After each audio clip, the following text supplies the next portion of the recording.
ជាប់មួយបងប្អូនម៉ាមី Seafood Express យកទៅជ្រោយចង្វាអញ្ចឹងថ្លៃដឹកបាន9240ប៉ុន្តែយកពីភ្ញៀវគឺ17000អូខេចាំមើលតិចទៀតណាអ្នកញ៉ាយបានគាត់ចេញមកនៅទៅបងអត់ខ្វះបងទេអូចាប់ពីម៉ោងហ្នឹងទៅអត់ខ្វះបងហ្មងនិយាយរួមថ្ងៃចាំក្តាមចូលមិញហ្នឹងដល់ពេលអញ្ចឹងបងអស់ក្តាមស្គូយើងចេញដំណើរជ្រោយចង្វាបងប្អូនជ្រោយចង្វាឥ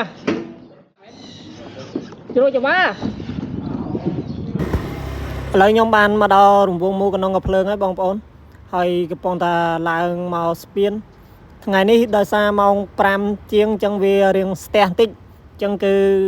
បងប្អូនចេញពីសាលារៀនឬក៏ចេញពីធ្វើការអញ្ចឹងទៅគឺធ្វើឲ្យផ្លូវយើងមានញឹកហើយនេះក៏ខ្ញុំបានឆ្លងស្ពានជ្រោយចង្វារួចរាល់ផុតទឹកព្រំបត់ចូលដល់ផ្ទះភ្ញៀវ